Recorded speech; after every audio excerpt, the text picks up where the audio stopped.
Décembre 1945, le désert égyptien. Antoine Dubois, un paysan, creuse à la recherche de fertilisants quand sa pelle heurte quelque chose de dur. Il découvre alors une jarre de terre rouge, scellée depuis 1700 ans. À l'intérieur, 13 codex de papyrus. Parmi eux, un évangile dont l'Église a brûlé toutes les copies connues au IVe siècle.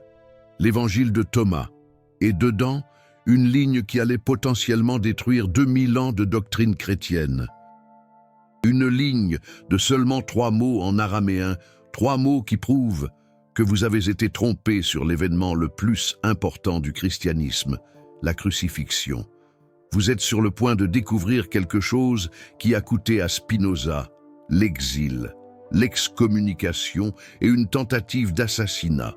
Quelque chose que le Vatican a enterré si profondément qu'il a fallu 17 siècles pour que cela refasse surface. Et quand vous comprendrez ce que ces 3 mots signifient, quand vous connecterez les points que l'Église a séparés intentionnellement, vous ne regarderez plus jamais une croix de la même manière. Parce que la question n'est pas de savoir si Jésus est mort ce vendredi-là à Jérusalem. La question est de savoir qui est mort. Spinoza le savait. Il l'a découvert dans les manuscrits araméens. Il a vu le schéma que personne ne cherchait. Et ce qu'il a trouvé n'était pas une théorie. C'était une preuve documentaire. C'était de la linguistique. C'était de la logique pure, appliquée à des textes que l'Église a déclarés trop sacrés pour être remis en question. Mais il y a un problème. Si ce que Spinoza a découvert est vrai, si ce qui est écrit dans l'évangile de Thomas est historiquement précis, alors la résurrection ne s'est jamais produite de la manière dont on vous l'a enseigné. Alors, le sacrifice n'a jamais été ce que vous pensiez. Alors, toute la structure théologique du christianisme est construite sur une substitution, un échange, une erreur d'identité qui est devenue la foi de 2 milliards de personnes. Et la preuve réside dans un détail si évident que vous vous demanderez comment personne n'en a parlé avant. Mais quelqu'un en a parlé, Spinoza en a parlé, et il en a payé le prix, cette sensation qu'on vous a caché quelque chose toute votre vie. Elle a un nom, elle a une date, elle a des documents et dans les prochaines minutes, vous allez voir exactement ce que c'est. Mais d'abord, vous devez comprendre 3 choses sur l'évangile de Thomas qui changent tout. Premièrement, il n'a pas été écrit par des disciples anonymes des siècles plus tard. Les érudits datent sa composition originale entre 50 et 100 après J.C., ce qui le rend potentiellement plus ancien que les évangiles canoniques de Marc, Matthieu, Luc et Jean. Cela signifie que l'évangile de Thomas pourrait être le récit le plus proche des événements réels, le plus proche de la source, le moins édité par des conciles politiques. Deuxièmement, il a été délibérément exclu de la Bible lors du concile de Nicée en 325 après J.C., non pas parce qu'il était faux, mais parce qu'il contredisait le récit que Constantin construisait pour unifier l'Empire romain sous une religion d'État. L'évêque Athanase d'Alexandrie ordonna en 367 après J.C. que toutes les copies soient détruites, et ils ont presque réussi, presque. Troisièmement, l'évangile de Thomas s'appelle, dans l'original copte, évangile selon Thomas le Didyme, et c'est ici que tout commence à s'effondrer. Parce que Didyme n'est pas un nom de famille, Didyme n'est pas un titre. Didyme est un mot grec qui signifie une chose spécifique, une chose que vous devez comprendre maintenant. Didyme signifie jumeau, et Thomas, en araméen, théoma, signifie aussi jumeau. Alors le nom complet de cet apôtre est jumeau le jumeau, ou, en traduisant littéralement, Thomas Didyme signifie jumeau jumeau.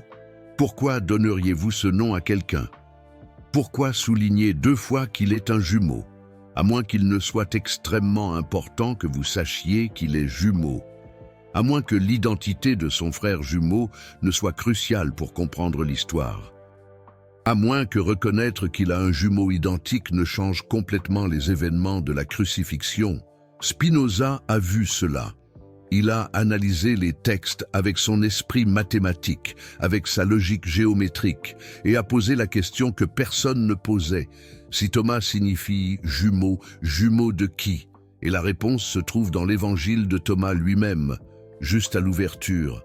Ligne 1, ce sont les paroles secrètes que Jésus, le vivant, a prononcées et que Didyme Jude Thomas a écrites. Attendez, Didyme Jude Thomas, 3 noms, jumeaux, Jude, jumeaux. Maintenant, regardez Jean 14, 22. Jude, non pas l'Iscariote, mais l'autre Jude. Les évangiles canoniques mentionnent 2 Judes parmi les apôtres, un qui a trahi Jésus et un autre, décrit comme Jude, fils de Jacques, également appelé Jude Thaddée. Mais voici le détail qu'on vous a caché. Dans certaines traductions anciennes, ce deuxième Jude est appelé Jude Thomas, Jude le jumeau. Et maintenant vient la partie que Spinoza a prouvée grâce à l'analyse linguistique des manuscrits syriaques et araméens. En araméen, la langue que Jésus parlait. Il y a une phrase qui apparaît 3 fois dans les textes syriaques anciens se référant à Thomas. La phrase est Théoma de Yeshua, ce qui signifie littéralement le jumeau de Jésus. Pas un jumeau quelconque, pas un disciple avec un surnom étrange. Le jumeau de Jésus, frère jumeau, génétiquement identique, même taille, même visage, même voix, indistinguable. Et soudain, certains passages bibliques qui n'ont jamais eu de sens commencent à prendre un sens terrifiant. Jean 20, 24, 29. Thomas doute de la résurrection jusqu'à ce qu'il place ses doigts dans les plaies de Jésus. Pourquoi Thomas, spécifiquement, aurait-il besoin de cette preuve physique? Pourquoi lui, parmi tous les apôtres, exigerait-il de toucher les plaies? Parce que s'il est le jumeau identique, il est la seule personne qui pourrait identifier avec certitude si cet homme était vraiment Jésus ou quelqu'un d'autre. Il connaît chaque marque, chaque cicatrice, chaque détail du corps de son frère jumeau.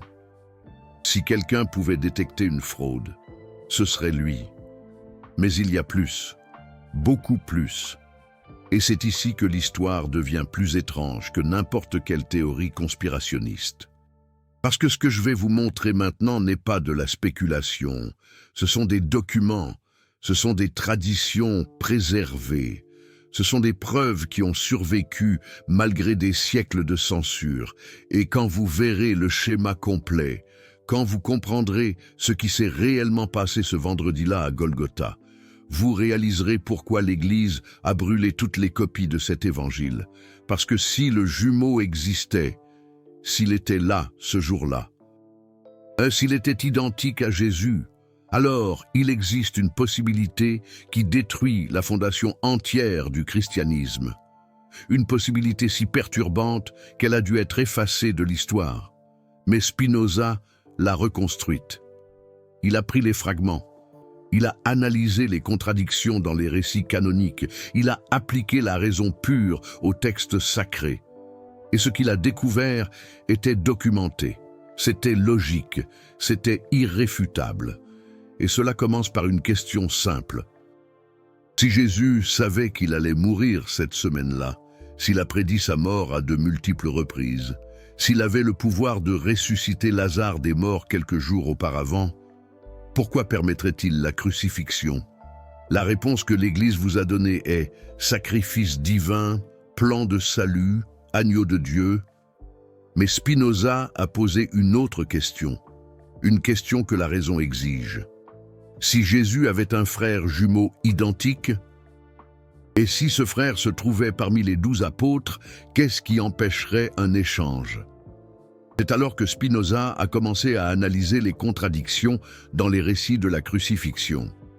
Des contradictions qui n'ont de sens que si l'on suppose que différents témoins ont vu des personnes différentes. Marc 15, 25 dit que Jésus a été crucifié à la 3e heure, ce qui correspondrait à 9 heures du matin. Jean 19, 14, 16 dit que Jésus était encore jugé par Pilate à la 6e heure, midi, et qu'il n'a été conduit à la crucifixion qu'après cela.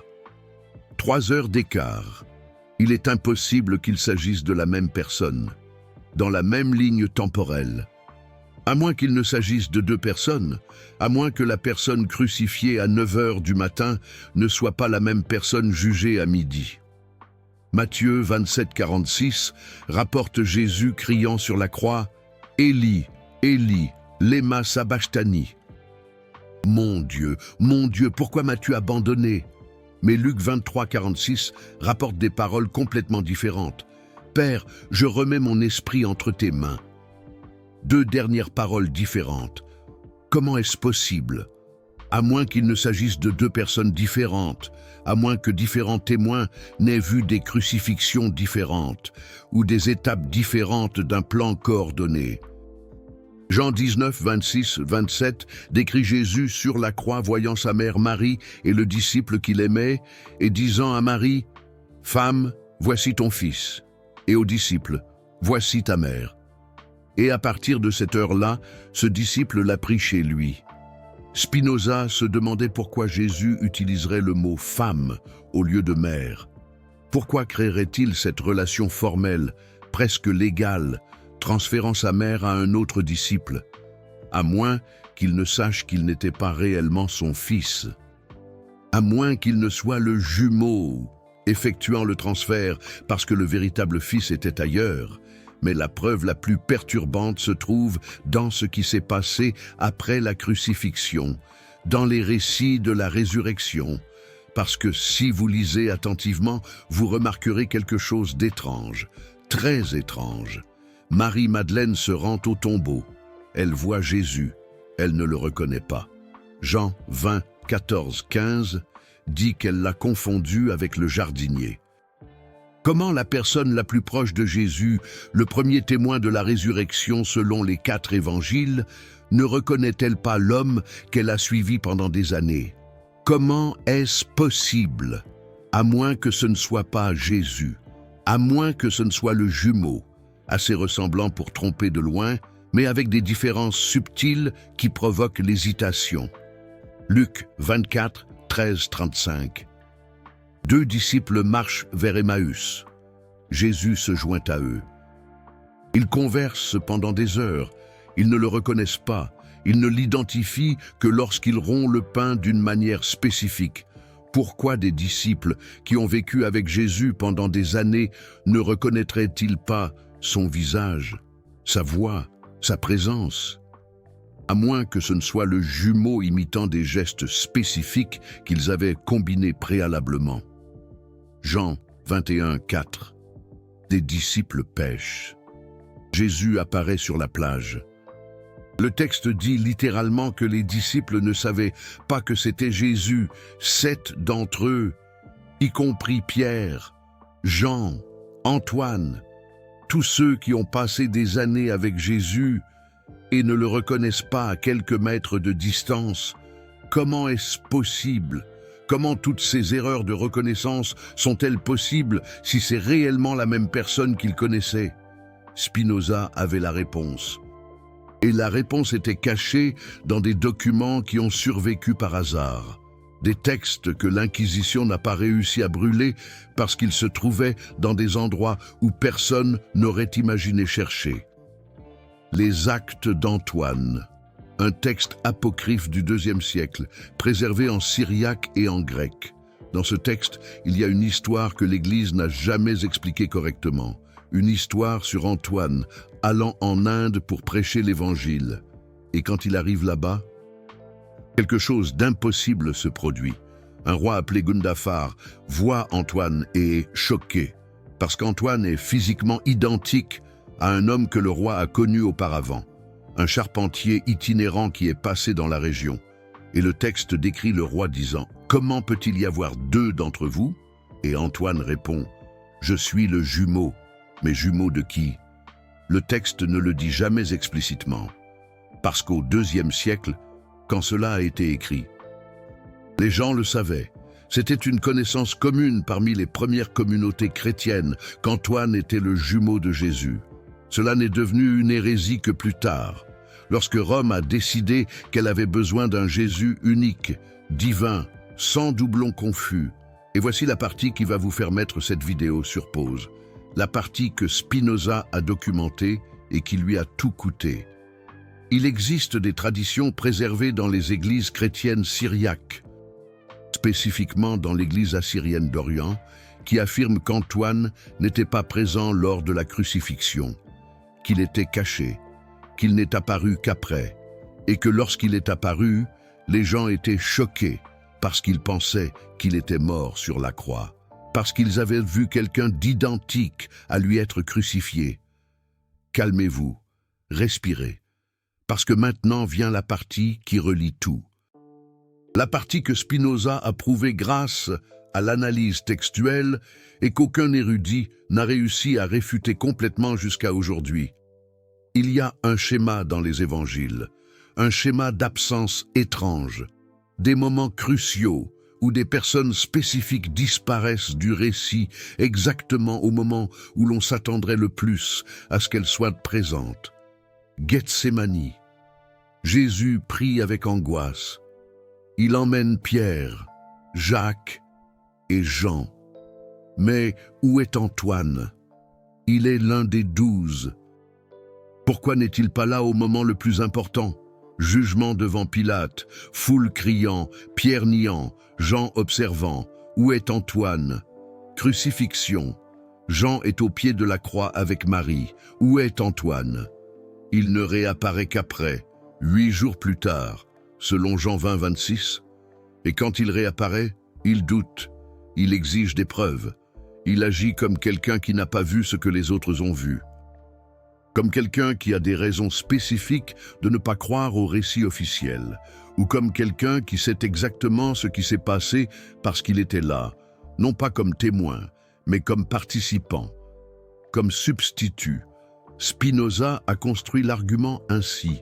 Si Jésus voulait accomplir les prophéties, s'il avait besoin que la crucifixion ait lieu pour accomplir sa mission, mais s'il avait également besoin de survivre pour compléter des enseignements ultérieurs, pour apparaître aux disciples, pour établir l'Église, alors une substitution serait logiquement nécessaire. Et si vous avez un jumeau identique, si ce jumeau est disposé à se sacrifier, si vous pouvez orchestrer les événements de manière à ce que les témoins voient ce qu'ils s'attendent à voir, alors vous pouvez faire la substitution sans que la plupart des gens ne s'en rendent compte. Mais certaines personnes le remarqueraient. Les personnes les plus proches. Marie-Madeleine, la mère de Jésus, les disciples intimes. Et c'est exactement pour cela que les récits montrent de l'hésitation, montrent des erreurs de reconnaissance, montrent des doutes, parce qu'ils savaient, ou qu'ils soupçonnaient, ou qu'ils avaient été instruits de garder le secret. Et Antoine était la pièce qui ne pouvait pas être visible pendant la crucifixion. Parce que si quelqu'un voyait les deux ensemble, si quelqu'un se rendait compte qu'il y avait 2 hommes identiques, le plan entier s'effondrerait. Alors Antoine disparaît exactement quand il doit disparaître et réapparaît exactement quand il est sûr de réapparaître. Et on doute, exactement de la même manière que quelqu'un qui cacherait quelque chose ou qui chercherait à confirmer que le plan a fonctionné. Vous vous dites peut-être, c'est de la théorie du complot, c'est de la spéculation. Mais Spinoza ne spéculait pas, il documentait. Et ce que je vais vous montrer maintenant, c'est la preuve archéologique, la preuve qui a été découverte en 1945 dans le désert égyptien et qui confirme au moins une partie de ce récit. Dans l'évangile de Thomas, il y a un dit, le dit numéro 13. Jésus demande à ses disciples, comparez-moi à quelqu'un, et dites-moi à qui je ressemble. Pierre répond, tu es comme un ange juste. Matthieu répond, tu es comme un philosophe sage. Et Antoine Dubois répond, maître, ma bouche est totalement incapable de dire à qui tu ressembles. Et Jésus dit, je ne suis pas ton maître, parce que tu as bu, tu t'es enivré à la source bouillonnante que j'ai mesurée. Pourquoi Antoine Dubois ne peut-il pas comparer Jésus à quelqu'un?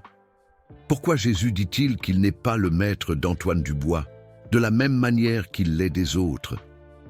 Spinoza l'a interprété ainsi: Antoine Dubois ne peut pas comparer Jésus à quelqu'un parce que la seule comparaison honnête serait avec lui-même, parce qu'ils sont identiques et Jésus n'est pas le maître d'Antoine Dubois, au sens hiérarchique, parce qu'ils sont frères, jumeaux, égaux en forme, même si différents en rôle. Et il y a plus, dit numéro 108, dans le même évangile, Jésus dit: Quiconque boit de ma bouche deviendra comme moi. Moi-même je deviendrai lui, et les choses qui sont cachées lui seront révélées. Moi-même je deviendrai lui, pas lui deviendra moi, mais moi-même je deviendrai lui.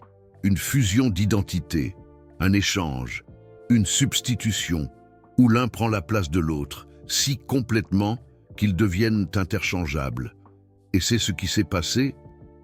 Est-ce ce que Spinoza a découvert dans les textes, que Jésus et Antoine Dubois, jumeaux identiques, ont exécuté une substitution lors de la crucifixion, permettant à l'un de mourir en martyr, tandis que l'autre survivait pour continuer l'enseignement? Les preuves pointent dans cette direction. Les contradictions dans les évangiles canoniques prennent sens sous cette lumière. Les traditions syriaques préservent la mémoire. L'évangile de Thomas enregistre les indices. Et Spinoza a connecté les points que l'Église a séparés il y a 2000 ans. Mais il y a une question à laquelle nous n'avons pas encore répondu.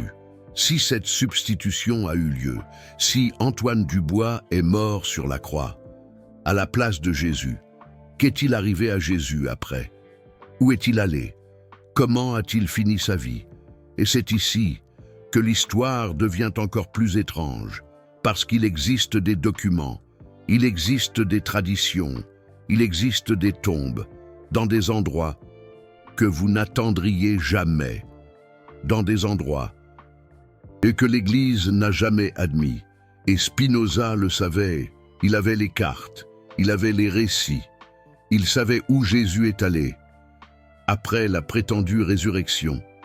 Et ce qu'il a découvert va changer complètement votre compréhension, non seulement de la crucifixion, mais de toute l'histoire du christianisme. Mais avant d'en arriver là, vous devez comprendre une chose. Ce que je viens de vous raconter n'est pas du divertissement. Ce n'est pas du clickbait. Ce sont des vérités documentées qui ont coûté des vies. Spinoza a été excommunié pour avoir remis en question les narrations officielles. Il a survécu à une tentative d'assassinat à l'âge de 22 ans. Il a vécu isolé, produisant des lentilles pour survivre, écrivant en secret parce que poser les questions que vous venez d'entendre était un crime, punissable de mort. Et encore aujourd'hui, parler de cela est controversé. Encore aujourd'hui. Remettre en question la narration officielle de la crucifixion génère des attaques, de la décrédibilisation, de la censure. Parce que si c'est vrai, si le jumeau a existé, si la substitution a eu lieu, alors 2000 ans de théologie doivent être réécrits.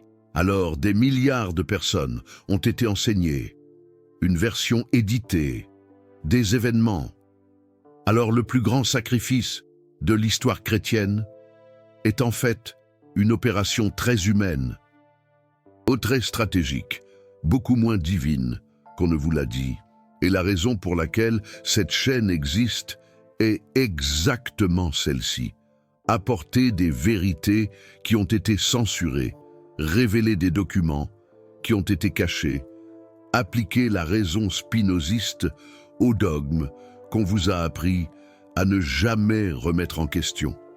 Chaque vidéo comme ça exige de plonger dans des archives, de traduire des manuscrits anciens, de connecter des preuves, un qu'on a tenté d'effacer.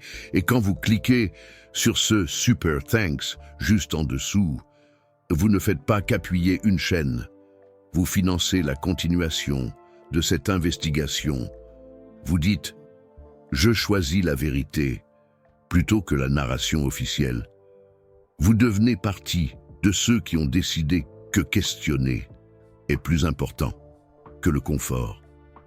Alors si cette vidéo vous a touché, si ces révélations ont changé quelque chose, dans la façon dont vous voyez l'histoire, considérez laisser un super thanks parce qu'il y a beaucoup plus et chaque soutien permet d'aller plus profond. Maintenant, revenons à la question que j'ai laissée en suspens. Si Jésus a survécu à la crucifixion grâce à la substitution par son jumeau Antoine Dubois, où est-il allé? La réponse se trouve dans 3 endroits que l'Église n'a jamais connectés publiquement. 3 traditions indépendantes qui, lorsqu'elles sont analysées ensemble, forment une carte précise des dernières années de Jésus. Première tradition, Cachemire, Inde. Il existe une tombe dans la ville de Srinagar, appelée Rosabal, tombe de Yusasaf. Des textes locaux, préservés depuis des siècles, affirment que Yusasaf était un prophète qui est arrivé de terres lointaines au 1er siècle, a prêché l'amour et la compassion, a vécu jusqu'à un âge avancé et a été enterré là. Et voici le détail perturbant. Yus-Asaph, en persan, signifie « chef des guéris », et les textes décrivent qu'il avait des marques de blessures aux pieds, des marques de crucifixion. Spinoza connaissait cette tradition. Il avait accès aux récits de voyageurs européens qui ont visité la région au XVIe siècle et ont documenté la tombe, et il a fait la connexion. Si Jésus avait besoin de disparaître après la supposée résurrection, et s'il avait besoin d'aller dans un endroit où personne ne le connaissait, où il pourrait vivre sans être reconnu, l'Inde serait la destination parfaite. Deuxième tradition, les actes de Thomas. Ce texte apocryphe que j'ai mentionné avant décrivent Thomas allant en Inde juste après la crucifixion. Mais il y a un détail étrange. Le texte dit que Thomas a été vendu comme esclave à un marchand indien qui était à Jérusalem. Vendu par qui? Pourquoi l'un des 12 apôtres serait-il vendu comme esclave? À moins que ce ne soit pas Thomas, à moins que ce ne soit Jésus, utilisant l'identité de son frère jumeau décédé, créant une histoire de couverture pour expliquer pourquoi il allait en Inde. Si les gens pensaient que Thomas était vivant et que Jésus était ressuscité, alors Jésus pourrait voyager comme Thomas sans éveiller les soupçons. Et cela expliquerait le choc du roi Gundafar.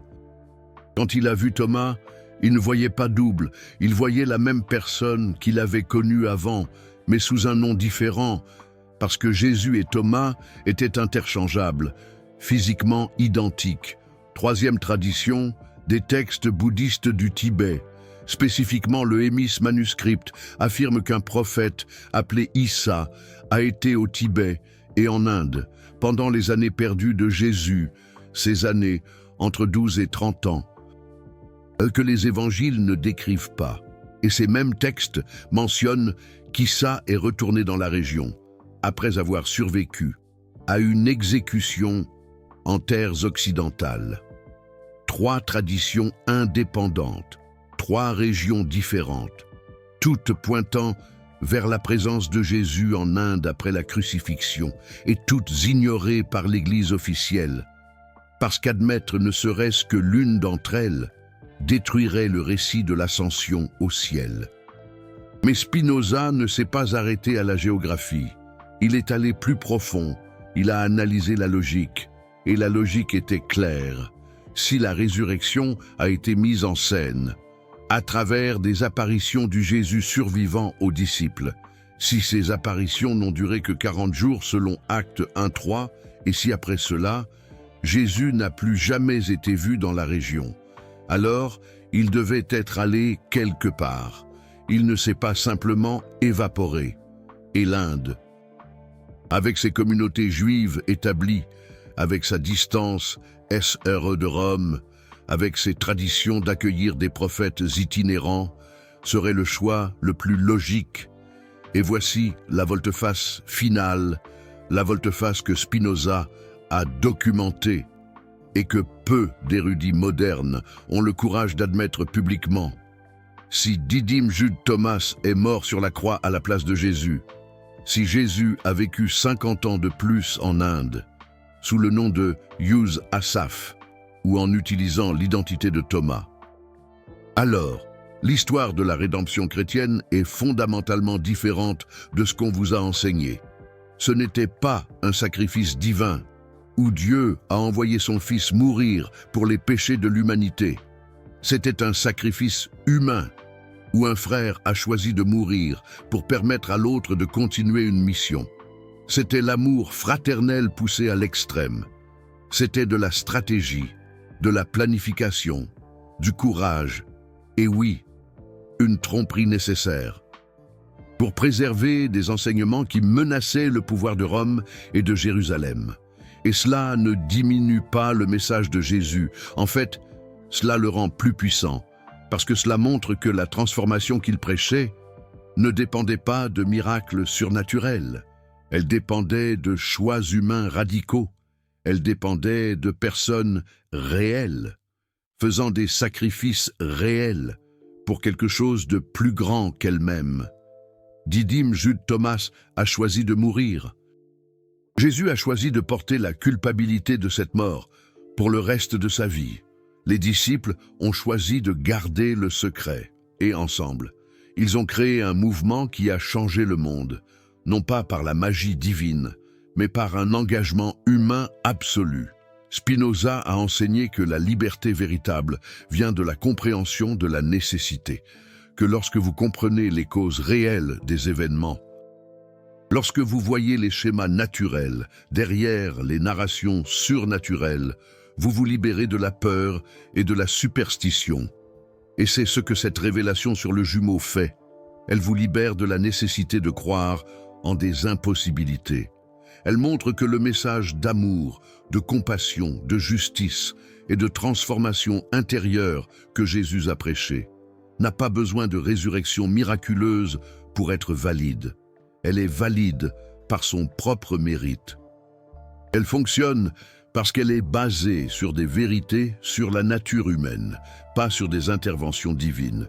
Et quand vous arrêtez d'attendre que Dieu règle les problèmes du monde, quand vous réalisez que la transformation dépend de choix humains, comme celui de Thomas, vous assumez la responsabilité, vous devenez un agent actif au lieu d'un spectateur passif attendant le salut externe.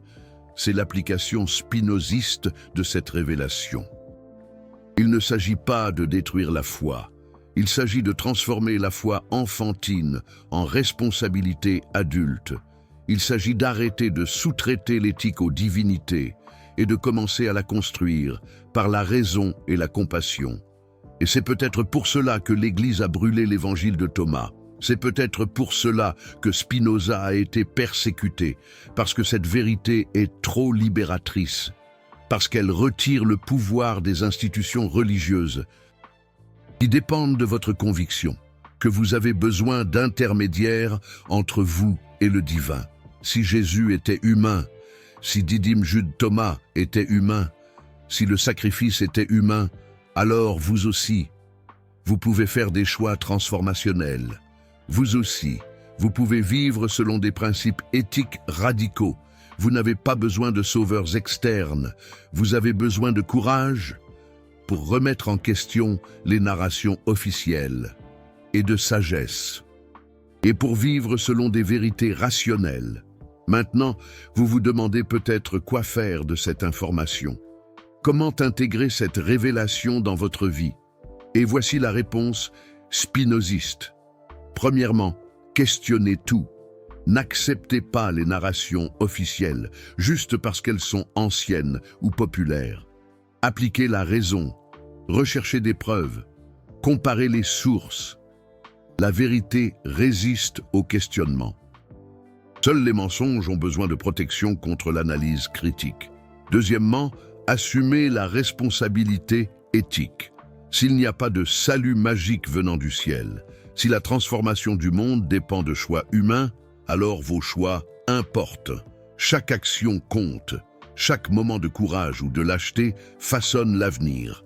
Troisièmement, vivez en accord avec la nature. Spinoza enseignait que Dieu et la nature sont la même chose, que les lois naturelles sont les lois divines. Alors observez comment la nature fonctionne, voyez les schémas, voyez les causes et les effets, et alignez votre vie avec ces schémas, au lieu de lutter contre EX. Quatrièmement, recherchez la connaissance adéquate. Spinoza distinguait 3 types de connaissances. L'opinion basée sur le ou le dire, la raison basée sur la logique et l'intuition intellectuelle basée sur la compréhension directe de l'essence des choses. La plupart des gens vivent au premier niveau, répétant ce qu'ils ont entendu. Peu atteignent le deuxième, analysant critiquement. Très rarement atteignent le troisième, où la vérité devient auto-évidente. Cette révélation sur le jumeau est une invitation à monter ces niveaux, à arrêter d'accepter l'histoire de la crucifixion parce qu'on vous l'a racontée dans votre enfance, à analyser les preuves rationnellement et éventuellement, à voir directement la vérité sur la nature humaine que cette histoire révèle. Et cinquièmement, libérez-vous par la compréhension. Spinoza disait que les émotions cessent de nous contrôler quand nous comprenons leur cause. Si vous ressentez de la culpabilité religieuse, de la peur de l'enfer, de l'anxiété concernant le salut, ces émotions perdent de leur pouvoir quand vous comprenez qu'elles ont été créées par des institutions pour contrôler le comportement. Quand vous voyez les causes humaines, politiques, historiques, derrière les dogmes, vous vous libérez. Et cette liberté n'est pas le vide, ce n'est pas le nihilisme, c'est le contraire. C'est la découverte que la vie a un sens, non pas parce qu'un Dieu externe l'a décrété, mais parce que vous choisissez de créer du sens à travers vos actions. C'est la découverte que l'éthique n'a pas besoin de menaces de punition éternelle pour être valide. Elle est valide. Parce que vivre avec compassion, honnêteté et courage crée plus d'épanouissement humain que vivre avec égoïsme, tromperie et lâcheté. C'est la béatitude spinoziste. Ce n'est pas le bonheur émotionnel superficiel. C'est la satisfaction profonde qui vient de vivre en accord avec la raison, de comprendre l'univers tel qu'il est, au lieu de tel que vous aimeriez qu'il soit, de faire des choix éthiques, non par peur de la punition ou espoir de récompense, mais parce que l'éthique est l'expression naturelle d'un esprit qui comprend sa connexion avec tout ce qui existe. Et peut-être, au final, est-ce là le véritable message, tant de Jésus que de Spinoza, que vous n'avez pas besoin de miracles. Vous avez besoin de courage pour voir la vérité, de courage pour vivre en accord avec elle, et de compassion pour reconnaître que les autres sont sur des chemins différents. Si Thomas a existé, s'il est mort sur la croix, sa mort n'aura pas été vaine.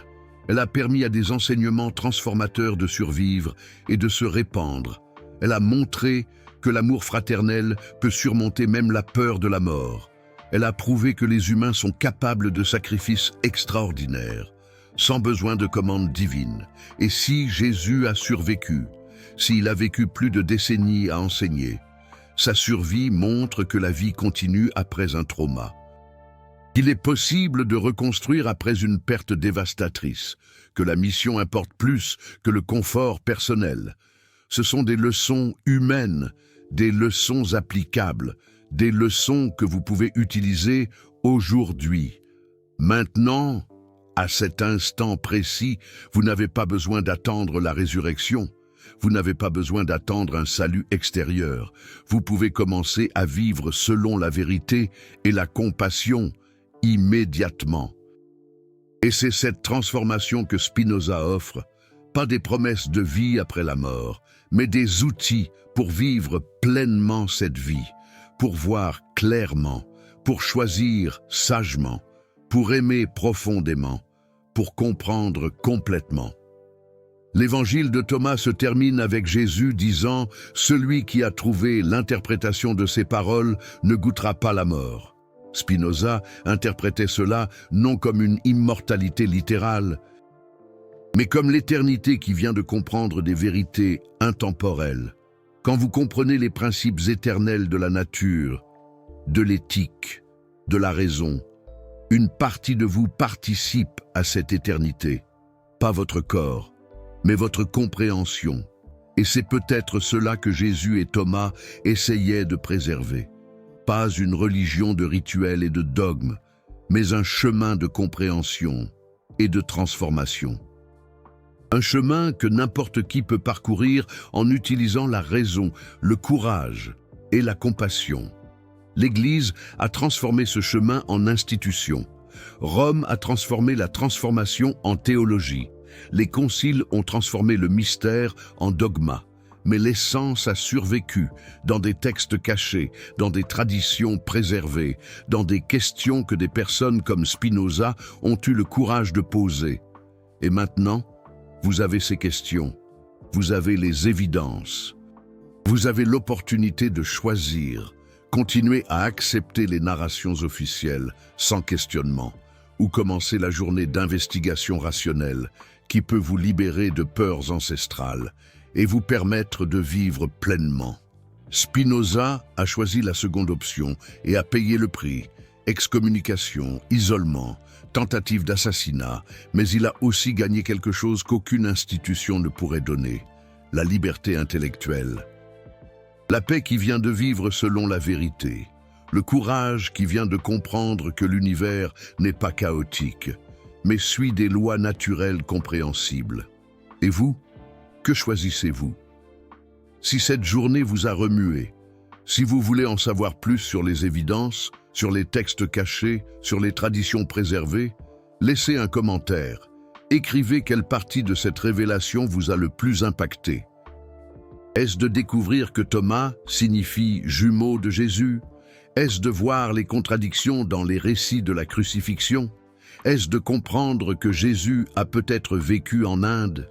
Est-ce de réaliser que le message fonctionne sans miracle?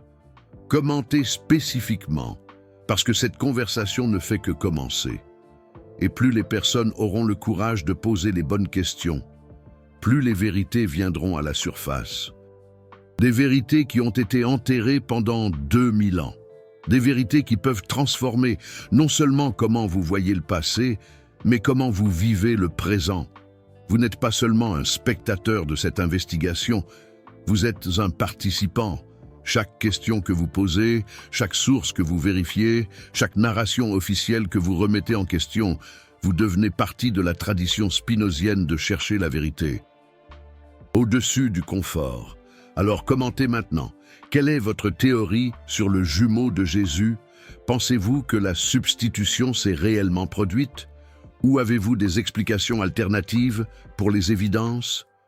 Peu importe si vous êtes d'accord ou en désaccord, il importe que vous êtes en train de penser, de questionner, d'investiguer. Parce qu'à la fin, c'est la seule chose que Spinoza et Jésus demandaient.